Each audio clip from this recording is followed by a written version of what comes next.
You are listening to Sport Check with Victor Kibet and Sylvia Siololo. The biggest hits, non-stop, 24/7. Be sure to join us for in-depth cross-checks across the nation every Monday to Friday from 8 a.m. to 9 a.m. Nikonjata siezi karanga uwe hae shagala bagala, niko tayari kulipa gharama, sitasimama maovu ya kitawala, sitasimama maovu ya kitawala. Ufisadi, ubinafsi, ukabila, kuuza sura, wataki kuuza sera, undugu ni kufaana, sitasimama maovu ya kitawala. A very good morning to you, listener of Space Radio Kenya. Welcome to this amazing program. Today being the 19th of June 2025. It's 8 a.m. in the morning. With me in studio, I am with Sylvia Siololo.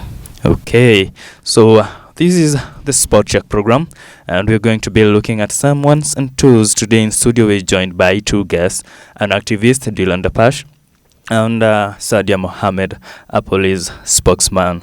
Bwana Dylan, karibu katika studio zetu siku ya leo.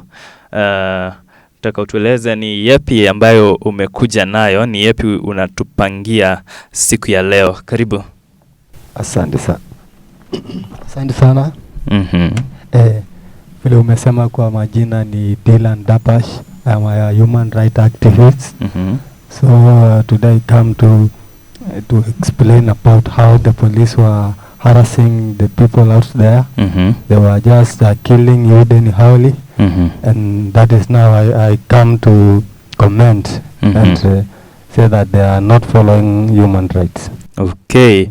And Miss Sadia, as the police spokesperson, tumekukaribisha hapa leo. Mmekuja kupatana na mwenzetu hapa hivi ambaye ni mwanaharakati wa haki za kibinadamu.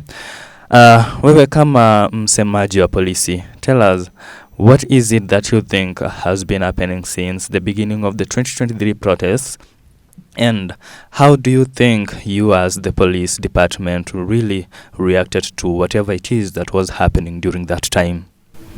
Thank you very much, Victor Kibet.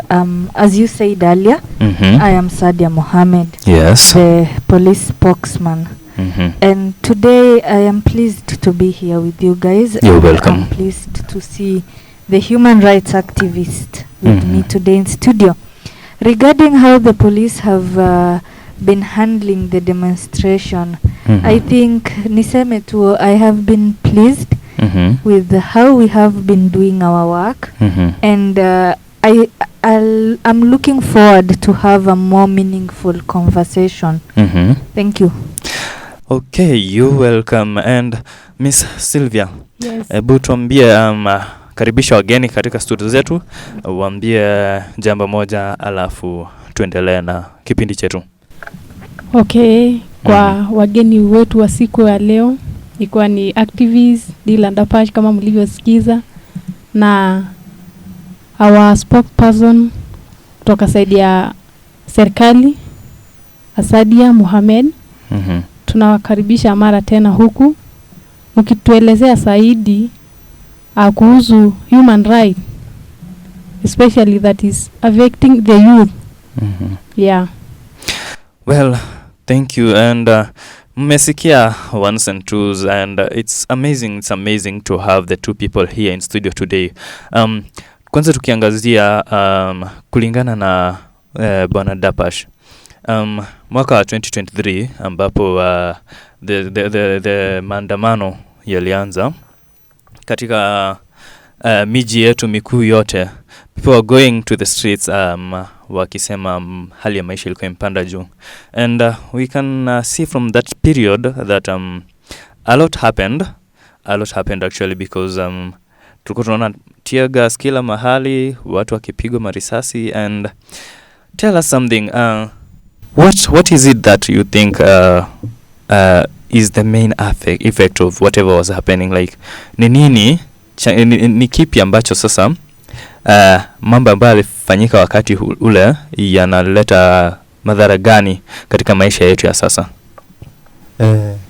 Back there 2023, we had that people went to the streets demonstrating about the government and the cost of living, and they had that the cost of living is so high that people even don't afford to buy unga. You see that people they were cutting sufurias on their heads. That shows that at that time the cost of living was high, and that watu walikuwa wanafanya vizuri sana kuandamana kwa sababu ya maisha mgumu. Watu wengi walilazimika sana kukula chakula moja kwa siku. That is one very true. Ndio maana hata maisha ilikuwa ngumu zaidi, na mimi naona kama hiyo maandamano ilisaidia sana kwa sababu serikali waliona wito wakajaribu, lakini they bado hawajafanya kitu yenye inatufurahisha zaidi. They done very little, so we needed them to do zaidi ya hayo. Okay. It was actually one of we can call toughest times. Umesema kweli hapo hivyo that a lot of people were forced to actually have 1 meal a day, and ni kweli mambo mengi yalifanyika ambayo kulingana na haki za kibinadamu, I would say that you coming out and saying that was wrong, I would say I give you a thumbs up for that. And now, as the police, do you think that nyinyi kama wanapolisi, did you handle those protests really well, or did you overdo something or underdo something? Because kwa taarifa each and every day tungepata we're seeing people dying, like people are really crying pale hospitalini with gunshot wounds. And what really would you say, was it necessary to use that much force against a group of people that were just on the streets trying to say the nini maisha imekuwa ngumu? Was it justified for the police force to use such force against the common mwananchi? Thank you very much, Victor. And to answer your question, of late tumeona maandamano mingi sana kwenye barabara zetu, and I would like to say that as a police and as a spokesman of the police, I am so proud of our government and the police at large for how they are handling issues. And going to the streets demonstrating about the cost of living is not wrong, Victor, but it is the nature of how you are planning to demonstrate. For demonstration to go on peacefully, there are a number of things you as a citizen or the group who are planning to do the demonstration, you should notify the police that on a certain date at a certain time, we as this group are going to have demonstrations. That is how it is supposed to be. And you just don't go to the streets demonstrating na hujaambia mtu, Victor. The other thing of you seeing people in hospitals crying about and they are injured with gunshots. We as the police, our role is to enforce law and order. Okay? Yes. And we only curb the rogue citizens. The citizens who have gone rogue na wamekiuka sheria. Because you cannot tell me, Victor, I'm in a police uniform conducting my job. Ni kuone wewe umeenda. We've seen just the other day in people have looted the IT, they've stolen computers. In the process, siko hapo kutetea askari wenzangu. In the process of me doing my job, things go wrong. Okay? But our purpose is not to kill our fellow citizens. Okay? Yeah. Miss Sadia, I'm not really sure kama umejibu swali langu vizuri, in that I asked, do you really think it was necessary to use such much force?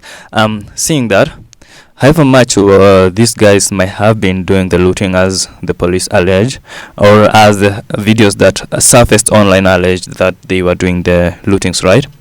Was it really necessary to just shoot someone with a live bullet?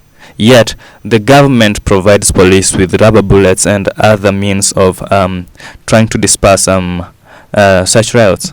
Was it really necessary to go against a person who has nothing but a bottle of water and a flag? Was it necessary to go against such a person with a live bullet? Or let's assume it was someone you know, or let's say it's probably your child, and someone just shoots them for carrying a bottle of water and a flag, and then they just gun them down. What would your reaction be to that? Because for me, I would say I would not react so well to it, because you kill me and I don't have anything that is malicious against you. I can't really hurt you in any way. I can't shoot you back. I can't throw a stone back at you. However much people are throwing stones, but why shoot with a gun? Victor, as I said earlier, it is not in our capacity, or it is not our wish as the police officer to go kill people. And as I said, I am proud of the people I work with, because how they handled the demonstrations out there, it is much better compared to other demonstrations that we have witnessed. And yes, it is true that we have various ways of dispersing people. We do use the tear gases, we do use the water cannons, but I do not get the fact that you accuse, it's like you are putting word in us. We just go shoot people maliciously or carelessly. So that is not us. Okay, we don't live upon that. Okay, so what you're simply saying is you just follow orders from someone you don't know who it is, because at times when we try to cross-check whatever it is you're doing, you just say that we received orders from above. And no, Victor. Most of the time we try to figure out orders from above, and then this is a life of a person. No, Victor, let me get this straight. Let me make you understand. Yes. It is not receiving orders as you put it in quote. And we are not receiving orders from anyone. Because we as the police force, we are not questionable to anyone. Okay? We might have our superiors, but the moment we go see, because you have seen the better part of the demonstrations, we might not be there. Okay? Maandamano ikianza saa 3 asubuhi, we are not in the streets at 9 a.m. You will only see us vitu zikiharibika. We trying to curb the situation at hand. Okay? And in that process, tunaweza tumia tear gas. And I think Kenyans have now become prone to tear gas. Their immunity are strong against tear gas. So you want to say that Kenyans are now more of anti-tear gas in the fact that... Yes, they're anti-tear gassing because of Victor. Yes. Okay, Victor, let me just ask our spokesperson, Madam Sadia, a question that is, you as police, do you feel that the government listen really the cries of the wananchi, especially now? Kila siku wananchi wanatoka wanalia haki yao, tena juzi wanashoot tena watu wengine badala watimize hizo kilio ya wananchi. Yeah. Siololo. Yes. When the 2023 finance bill was out, okay, the cost of living went up high. I, as a policeman, I as a Kenyan citizen, attest to that. Maandamano zikafanyika. Okay. Now tell me why recently we saw the CS John Mbadi giving us the 2025 finance bill. Okay. things have gone low. The cost of living have gone low. Okay. Why do our kids, the Gen Z, have to go to the street Okay. to demonstrate for something that is not there? For me, I'll term it as idleness, Okay. lack of responsibility. The parents might not be coaching their kids as Okay. expected. Because yes, the 2023 finance bill was harsh on everyone. They demonstrated a lot of public resources was used. Okay. A lot of public institutions or buildings were destroyed. But come to sit down and if you have read the 2025 finance bill, Okay. there is a lot of improvement. But now in that finance bill, Kenya wame increase ni kama pesa mingi sana zimeenda kwa education than tuseme waeke kwa economic yenye at least nasaidia watu wapunguze hizo protest za yenye itaizaleta madhara kwa wananchi. No, Siololo, Yes. What do you expect if the government does not allocate money to fund the education system in Kenya? Utasikia kidogo kidogo people have gone to the streets, or the government is not taking into consideration education. But now ni kama hujanijibu kwa swali langu kwa sababu nimekuuliza kuwa nyinyi kama government mnasikia kilio ya wananchi. Ndio nimekuambia, if you check the 2023 finance bill, Okay. and compare it with the 2025 finance bill, Okay. it is clear and it shall give you a clear signal Okay. that we, the government, responds to the cries of the citizen. What of now the killing of the youth? Each day people are being killed with no reason. No. Yes, There are like no the day before killings with yesterday. no reason. There are no jurisdictional killings without reasons. No. Do you have a reason for the killing of the day before yesterday guy who was selling mass? Let me ask you a question, Siololo. Okay. When I take a stone, Mhm. okay, we are here conversing with you. Okay. I have a gun, you have a stone, okay? Yeah. So when you throw the stone at me, you want me to be unresponsive. And when you look at that footage clearly, okay, the shooting did not come from the immediate police, the two policemen, okay? Okay. The shooting evolved from somewhere else. But you as police, you are the lawmakers. We are the lawmakers. Yes. I have not denied we are the lawmakers. But we do have cases of mistaken identity. Okay. The two policemen that you saw that were captured, okay, Yeah. they left to see what was going on. Okay. And in the process, the shooting did not come directly Okay. from the two guys. Yeah. So my question is, you as police, do you feel the government listen to the cries of wananchi, especially regarding the economic and the governance? Yes, I'll answer this way. Okay. When you compare the 2023 finance bill and the 2025 finance bill, Okay. it should give you a clear picture that the government listens to the cries of the Kenyans. Okay. And I'm really positive. Okay. They have been a great change. Okay. Yeah. So nini imerai sasa tuseme hii apart from finance bill, yes, tunaweza sema hiyo compare to last year's finance bill to this year is much better. Sasa mbona bado wananchi wanauliwa kila siku? And yesterday, yes, those people, those youth wenye waliuliwa the day before yesterday, au kuwa like wana protest against the bill. Na lakini mbona unatumia matamshi mabaya? Nani wanauliwa? Wananchi. Hakuna watu wanauliwa. The only thing the police does is they enforce the law. Yeah, you enforce the law, but not by shooting. There is no extra force.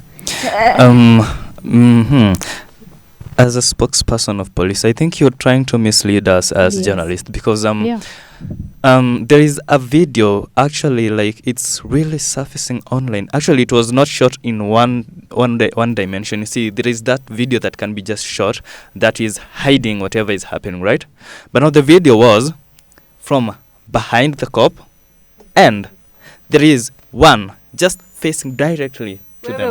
Uliangalia hiyo Yes, video? I saw it very well. Ukaiangalia? I saw it Did very, you sit very, down? very well. No, I saw it very well. Did Yes. you sit down Yes. and analyze that Oh video? my! Yes, I did. You did not. Because I did, because you know what? Before we say that police are not shooting people, I saw that video well. Have you ever sat down and seen something so surreal, so live that you actually think you're watching a movie, I saw that and yet you're video, watching Victor. a real video I of a saw person that being video. gunned down? I saw that video, Mm-hmm.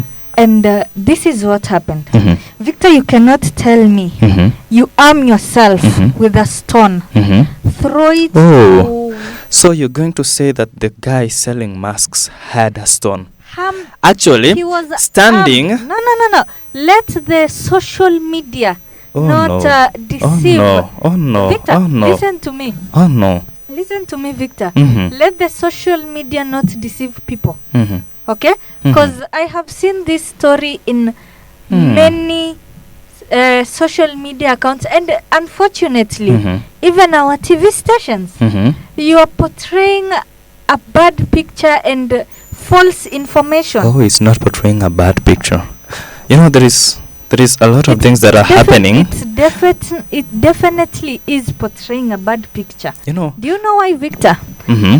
I'll give you the instant Mhm. of the exact video you're talking about. Mm-hmm. I'm a policeman. Mm-hmm. I am in the streets enforcing law and order. Mm-hmm. Why, in between my job, Mm-hmm. do you arm yourself with a stone, Mm-hmm. throw it to Mhm. one of the policemen, Mm-hmm. and I'll term it as mistaken identity? Mm. Because if you scrutinize that Mm. video well, Mhm.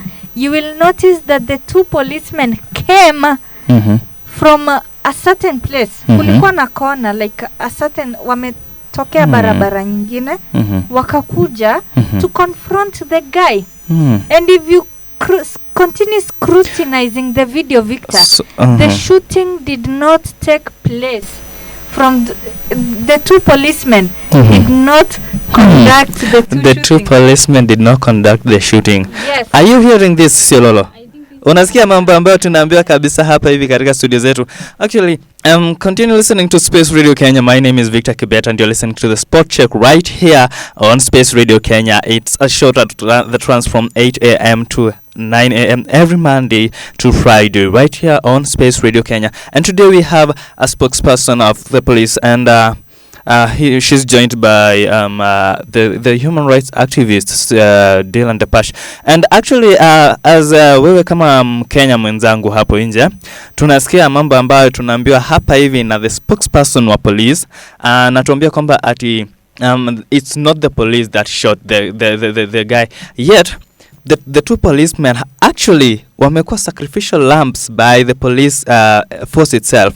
They have been sent away and they are actually, I think, in court already or what, to answer for the shooting that occurred. Do not mislead the Kenyans. Oh no, I'm you not. are a journalist and they Oh no, are I'm not. ethical. I'm not Okay? misleading. When you say that we are receiving orders and we are becoming sacrificial lamb, what do you mean? What do you want? So it's a question directed to me as a journalist now. What are you Okay, trying to portray it to the Kenyans? That we are just useless people who receive orders and act upon them aimlessly. You as the police spokesperson, you're here trying to make it look like I'm doing something wrong, yet I think I'm very, very sure. Just on the 8th of June this month, someone was killed inside the police cells. And not only was he killed, the police actually treated a narrative that the person had actually committed suicide. It is not On top of that, Victor, it is on not top a of that, they falsified and actually tried to manipulate mock logs. That's very bad. On top of that, they actually destroyed the only thing that would have brought them to book, the CCTVs that would have shown what really happened. And If then you're claiming a few days they later on, destroyed- okay, wait just a minute. A few days later on, as Juan was in court, he says, I received a call to pay. How much was it? I think was it 1,000 shillings and a bottle of booze to four cellmates, right? To beat up this guy. And then he says the only thing that was supposed to be done was to just beat him a little bit, okay? Not to kill him. Now, tell me, in what capacity are you as a spokesperson going to tell me that the police are not actually doing these things? And on top of that, we can see the IG himself actually retracted the statement of suicide in Parliament. Wow. And then you want to tell me as a spokesperson that you're going to say that the police did not commit these things? They did Now, not. you want to tell me They that did the two not. police officers that were arrested in line with the shooting that occurred on, was it on Tuesday? Were they arrested for no reason, or was it just a PR narrative? Was it a way to just close the eyes of the Kenyans that the police guy is actually doing something? Victor, let me tell you. Because it's it is really not really bad. arresting. It is not arresting. These two people were on site when the shootings happened. And I'll stand on my statement earlier that the shooting did not come from that particular officer. The shooting came from above. So you want to say someone From where- else shot the guy? Definitely, yes. Wow. And I'll come Bwana back- Dapash, I think ebu wewe kama mwanaharakati nataka tuambie because I think you've been listening in on this show. Umesikia mambo ambayo the spokesperson wa polisi hapa hivi Bisadi anatuambia. Tell me, are you really sure that these people are really doing as a service or a disservice as a nation, or are you sure that these people are really telling us the truth? No. These people are not telling us the truth because when I hear about what spokesperson is said, it's just me talking lie about the police. She's trying to protect the police. Exactly. But the police were they were shooting people anyhow. Let's remember about the guy who was selling mask. He was just shot directly and even nearly alipigwa risasi akiwa hapo akiuza mask. Yes. Hakuwa amejihami na silaha yoyote ya vita. Lakini bado polisi walimpiga risasi.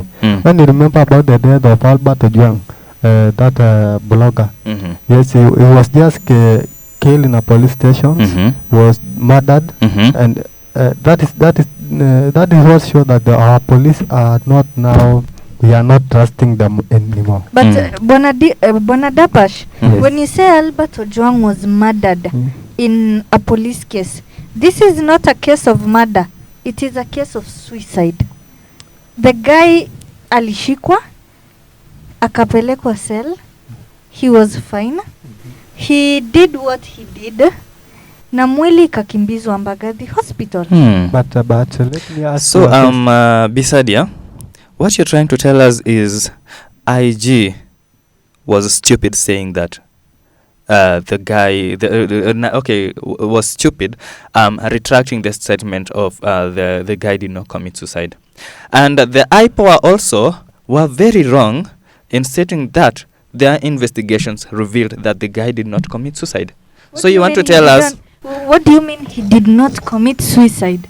When clearly this guy, when he was arrested from where he was, akiletwa all the way to Nairobi, the guy was fine. Okay? And even earlier on, we have a conversation between him and the friend just when he reached Nairobi Central. Yes.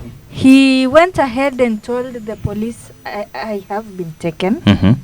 I am in Nairobi, but now let's wait for the way forward. Do you want to tell me that is someone who was arrested and tortured according to that voice record, yet he speaks when he's well? Okay. Will you call You that see- police brutality? You see, there is something you're trying to hide from us. I can actually give you the timeline from the day he was arrested on June 6th at lunchtime. You do He not was give- arrested. you do Okay, no, not give I me have the- I have to say this because I am a journalist I and am I also am. police, and I have more power over what you have. Oh, you I have might more have power. documents. Are you hearing this? Yes, okay, Are you Madam hearing this? Sadia. So you want to say that as for you, how did this affect your She is trust? right. Yes. She's right in every way. Yani unadhani sasa tuseme wananchi sahii trust yao ikaaje kwenyu in leadership, I'll say both this. both the opposition and the leaders party? I'll say this, Okay. It is evident, Uh-huh. okay? It is evident that the citizens of Kenya have lost trust in the police force. Okay. But we as the police officers, we are really trying our best to earn the trust and the cordial relationship between us and the citizens. But for me, I can say that the trust for the citizen imeenda chini kabisa. Of Kwa course it sababu has. you people as tuseme kama serikali, the ruling party and the opposition, you are not giving wananchi the truth. We have always given out the truth. That's a And lie. that is when, if anything happens, we will always call a press conference. But Bwana Victor, I think you are, are you saying something? Let me just say something as we are almost coming to the end of the show. Before that, continue listening to Space Radio Kenya. My name is Victor Kibet, and here with me is Sylvia Siololo and two members of the society. One is the police spokesperson, and another one is a human rights activist. Tell us something through our SMS number 0705220050, and tell us what it is that you feel about this. The fact that the police is actually trying the best to cover up a story against the two happenings. One being the murder of Albert Ojwang in custody, and another one being a point blank shooting of an unarmed protester who was actually selling masks. So, as a listener of Space Radio Kenya, tell us something. What do you feel about whatever the police are doing? Are you happy or are you unhappy? And tell us, are you really sure that is it safe to be around the police? And what is it that we are going to do as Kenyans to ensure that whatever narrative the police are trying to spin to us, is it actually going to work? Bwana Dapash, tell us something. What would you give? What advice would you give to the Kenyan citizen on how they should actually take themselves as they're doing whatever it is they're doing out there? Tell us something before we read an SMS or from the listener, and then we give the spokesperson a minute for finishing up statements. I will tell the citizen of Kenya to continue fighting their rights because some of the police were discriminating and oppressing the citizens. So all of the citizens, if we go to demonstrate, let's make peaceful demonstration, and let us show the government that we don't want this and we want this, so that we can go ahead and be a successful country. Amazing. Bisadia, tuambie kitu moja as we are coming to the end of the program. I want to assure the citizens of Kenya that the police have not been swayed, and they're still firm on their work, and all shall be well. And as Kenyans, we should stop buying these false narratives that we hear everywhere. we as the police, we always inform the Kenyans in case anything happen. We call a press conference and we issue details. Okay. So if you are a Kenyan sitting back at home, want to buy any propaganda that will be sold to you, that will be upon you now. Okay. Bi Sylvia, yes. Tunaelekea katika mwisho wa kipindi chetu. Tuambie jambo moja au mbili ambalo tutaacha nao wasikilizaji wetu kabla tuondoke studioni. Baada hayo, I'm going to read an SMS or two and then we call it a day for today. Okay, for me, to our guest, Sadia and Dylan, I want personally to take this time to thank you all for our listeners. Nawashukuru nyote kwa kukuja wakati huu. At least wananchi sasa wamesikia kitu kuhusu serikali na kuhusu saidia mwananchi mwenzao ambao wamekuja kutetea haki ya wananchi. So ninawashukuru sana na karibuni mara tena kwa Sport Check Radio. Okay. Yeah. So thank you listener for listening to Sport Check right here on Space Radio Kenya. My name is Victor Kibet. I'm going to read an SMS here from a guy. He calls himself Timothy Nyangweso. He says police should be more accountable in whatever it is they do against the Kenyans. Another one hapa hivi anaitwa Sang anasema mambo ya polisi kuua watu tumezoea. It's actually becoming a routine and soon this is not going to be working anymore. So thank you listener for having listened in to the Sport Check right here on Space Radio Kenya. I have been your host. My name is Victor Kibet and Sylvia Siololo. It's been an amazing session and thank you for always keeping it Space Radio Kenya. Thank you and see you in the next one. You are listening to Sport Check with Victor Kibet and Sylvia Siololo. The biggest hits non-stop 24. Bagala niko tayari kuli